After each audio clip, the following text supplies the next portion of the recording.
lot, but it's a baby batch. Normally we make 50 pounds, 5-0. And then instead of that little baby kettle, we use one of the great-grandparent kettles hanging on the wall up there, yeah. Uh-oh, Warren's checking on the thermometer. Let's see what it is.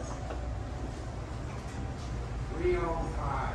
305 degrees. And what's the magic temperature we're waiting for? 320. 320.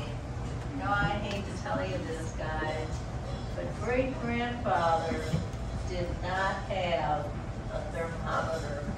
No. What he did have was a little glass of ice water. Yeah, you know what's going to happen next. He put his finger in the ice water.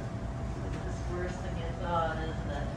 He'd watch how the bubbles were cracking on the surface. He'd listen to it.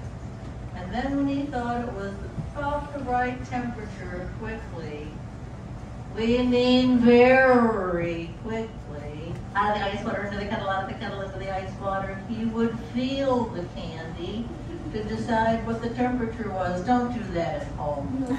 That's a bad idea. Notice we're not using his technique here. We have a thermometer in the kettle. But we also know that great-granddad went to the afterworld with all 10 fingers. So it couldn't have been too terribly dangerous if you knew what you were doing, and I guess he did. We've seen this written up in old recipe books as well as having had the story passed down. Uh-oh, Warren's looking at that thermometer again. What does it read now, Warren? Ready to go. If it's ready to go, what is the temperature now? 320. They listen too. Very good. Now he's taking out that thermometer that great-granddad did not have, and he's going to pour the candy out onto the table. Now this is the exciting part, so hope your little hearts are ready for this. Watch carefully.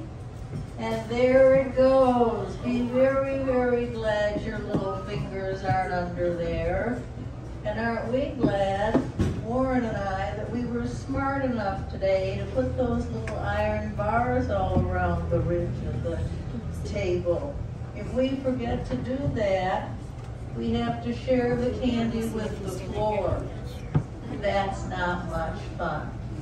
So we're generally clever enough to put the little bars in place. Now Warren's trying to get as much of that candy out of the kettle as possible, waste not, want not, and get the candy off the lip of the kettle. Anybody want to lick? Warren wants to know if anybody wants to lick the kettle. I think they're too smart for that, Warren. They know how hot that kettle is. Why, if you got your little tongue stuck to the kettle, we'd have to send the kettle home with you.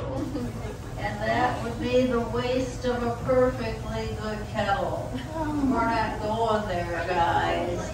No. Well, Warren's going to go back and start working with what's on the table. And before he does that, he's going to put another kettle on to boil. Now you might think that's a little strange,